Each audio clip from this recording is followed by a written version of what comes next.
Krishna, the Supreme Personality of Godhead. A.C. Bhaktivedanta, SWAMI. Preface.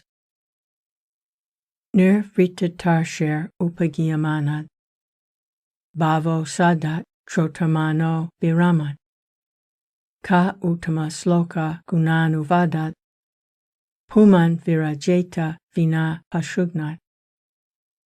Srimad Bhagavatam 10:1-4. In these Western countries, when someone sees the cover of a book like Krishna, he immediately asks, who is Krishna? Who is the girl with Krishna? Etc. The immediate answer is that Krishna is the Supreme Personality of Godhead. How is that? Because he conforms in exact detail to descriptions of the Supreme Being, the Godhead. In other words, Krishna is the Godhead because he is all attractive.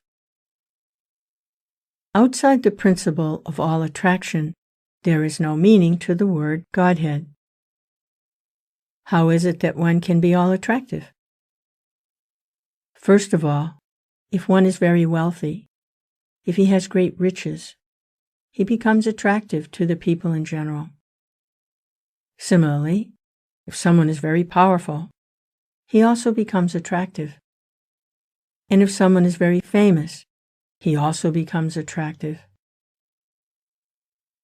And if someone is very beautiful, or wise, or unattached to all kinds of possessions, he also becomes attractive.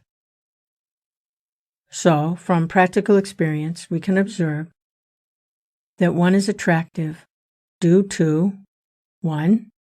Wealth, 2. Power, 3. Fame, 4. Beauty, 5. Wisdom, and 6. Renunciation.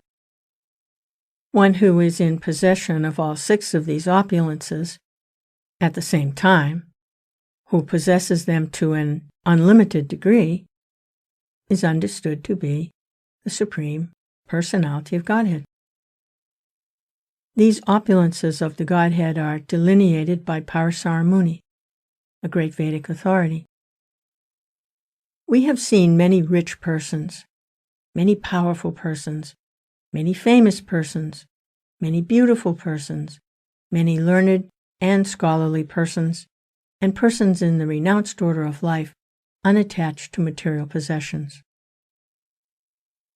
But we have never seen any one person who is unlimitedly and simultaneously wealthy, powerful, famous, beautiful, wise, and unattached, like Krishna, in the history of humanity. Krishna, the Supreme Personality of Godhead, is an historical person who appeared on this earth 5,000 years ago. He stayed on this earth for 125 years and played exactly like a human being. But his activities were unparalleled. From the very moment of his appearance to the moment of his disappearance, every one of his activities is unparalleled in the history of the world. And therefore, anyone who knows what we mean by Godhead will accept Krishna as the Supreme Personality of Godhead. No one is equal to the Godhead. No one is greater than him. That is the import of the familiar saying, God is great. There are various classes of men in the world who speak about God in different ways. But according to Vedic literatures, and according to the great acharyas, the authorized persons versed in the knowledge of God in all ages, like acharyas Shankar, Ramanuja, Madhva, Vishnu Swami, Lord Chaitanya, and all their followers by disciplic succession, all unanimously agree that Krishna is the Supreme Personality of Godhead.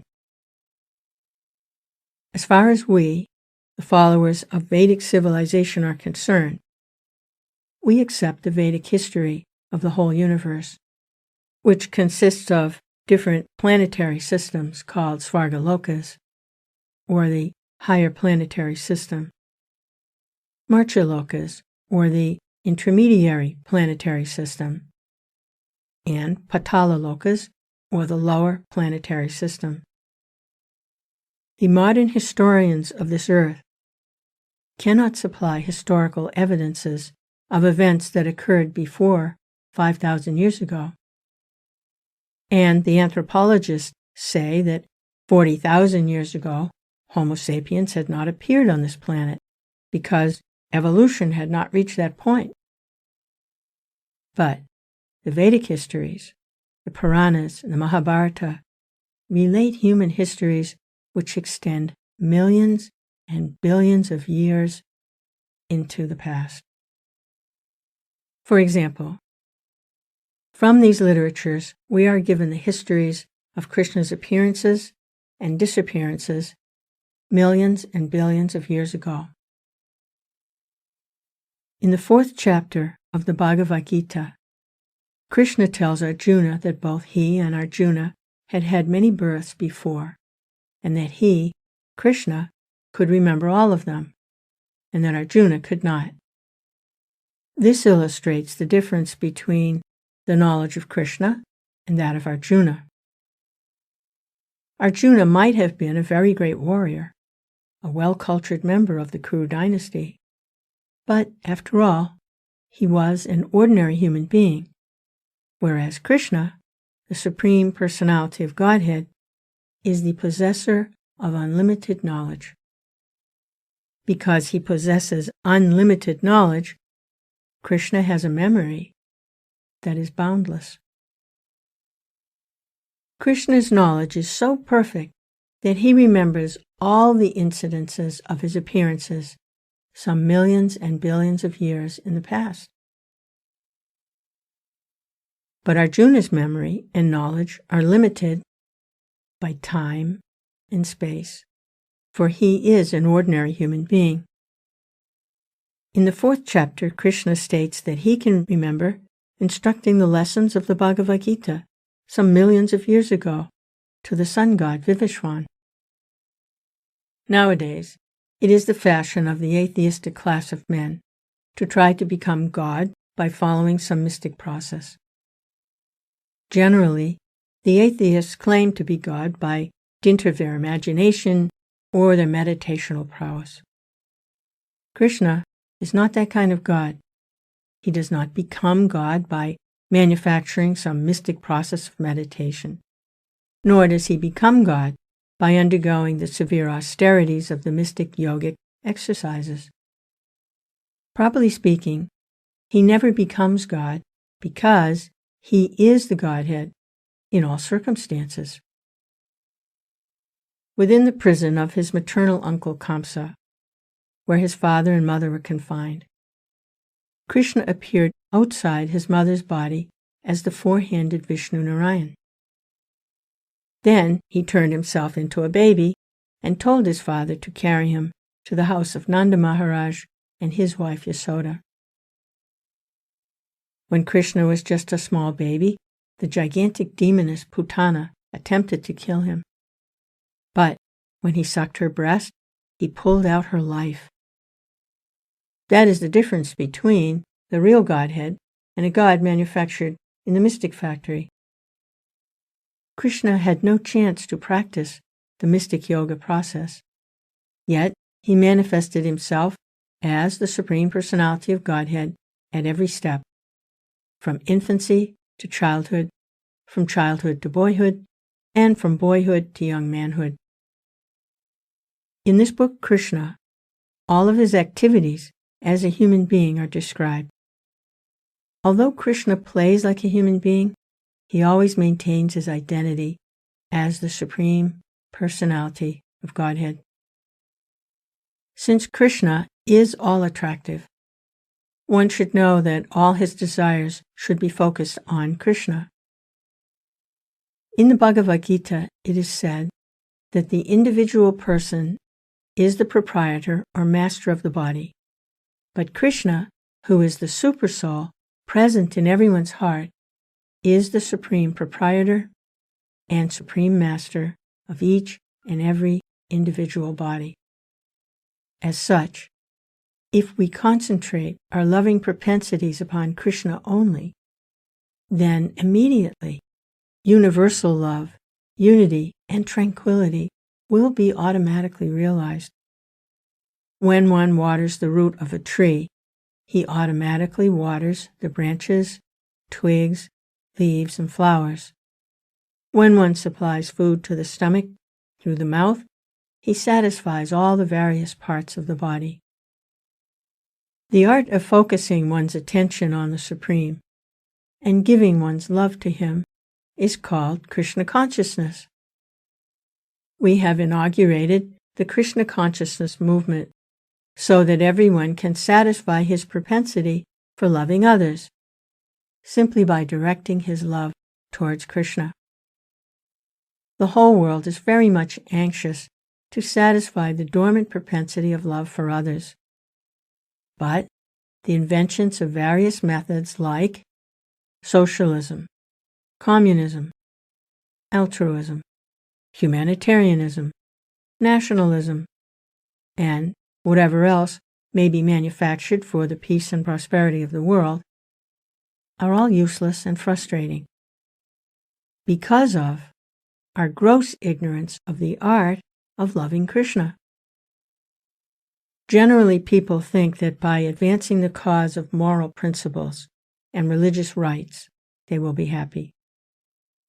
Others may think that happiness can be achieved by economic development, and yet others think that simply by sense gratification they will be happy. But the real fact is that people can only be happy by loving Krishna. Krishna can perfectly reciprocate one's loving propensities in different relationships called mellows or rasas. Basically, there are 12 loving relationships. One can love Krishna as the Supreme Unknown, as the Supreme Master, the Supreme Friend, the Supreme Child, the Supreme Lover. These are the 5 basic love rasas. One can also love Krishna indirectly in 7 different relationships, which are apparently different from the primary relationships. All in all, however, if one simply reposes his dormant loving propensity in Krishna, then his life becomes successful. This is not a fiction, but this is a fact that can be realized by practical application. One can directly perceive the effects that love for Krishna has on his life. In the 9th chapter of the Bhagavad Gita, this science of Krishna consciousness is called the King of all knowledge, the King of all confidential things, and the supreme science of transcendental realization. Yet we can directly experience the results of this science of Krishna consciousness because it is very easy to practice and it is very pleasurable. Whatever percentage of Krishna consciousness we can perform will become an eternal asset to our life, for it is imperishable in all circumstances. It has now been actually proved that today's confused and frustrated younger generation in the Western countries can directly perceive the results of channeling the loving propensity toward Krishna alone. It is said that although one executes severe austerities, penances, and sacrifices in his life, if he fails to awaken his dormant love for Krishna, then all his penances are to be considered useless. On the other hand, if one has awakened his dormant love for Krishna, then what is the use in executing austerities and penances unnecessarily? The Krishna consciousness movement is the unique gift of Lord Chaitanya to the fallen souls of this age. It is a very simple method which has actually been carried out during the last 4 years in the Western countries, and there is no doubt that this movement can satisfy the dormant loving propensities of humanity. This book, Krishna, is another presentation to help the Krishna consciousness movement in the Western world. This transcendental literature is published in 2 parts, with profuse illustrations. People love to read various kinds of fiction, to spend their time and energy. Now this tendency can be directed to Krishna. The result will be the imperishable satisfaction of the soul, both individually and collectively. It is said in the Bhagavad Gita that even a little effort expended on the path of Krishna consciousness can save one from the greatest danger. Hundreds of thousands of examples can be cited of people who have escaped the greatest dangers of life due to a slight advancement in Krishna consciousness. We therefore request everyone to take advantage of this great transcendental literature. One will find that by reading one page after another, an immense treasure of knowledge in art, science, literature, philosophy, and religion will be revealed, and ultimately, by reading this one book, Krishna, love of Godhead will fructify. My grateful acknowledgement is due to Sriman George Harrison, now chanting Hare Krishna, for his liberal contribution of $19,000 to meet the entire cost of printing this volume. May Krishna bestow upon this nice boy further advancement in Krishna consciousness. And at last, my ever-willing blessings are bestowed upon Sriman Shama Sundar Das Adhikari, Sriman Brahmananda Das Adhikari, Sriman Hayagriva Das Adhikari, Sriman Satsvarupa Das Adhikari, Srimati Devahuti Devi, Srimati Jadharani Dasi, Sriman Murlidhar Das Brahmachari, Sriman Bharadvaj Das Adhikari, and Sriman Pradumna Das Adhikari, etc., for their hard labor in different ways to make this publication a great success. Hare Krishna. A.C. Bhaktivedanta Swami. Advent Day of Srila Bhaktisiddhanta Saraswati. February 26, 1970. ISKCON Headquarters, 3764 Watseka Avenue, Los Angeles, California.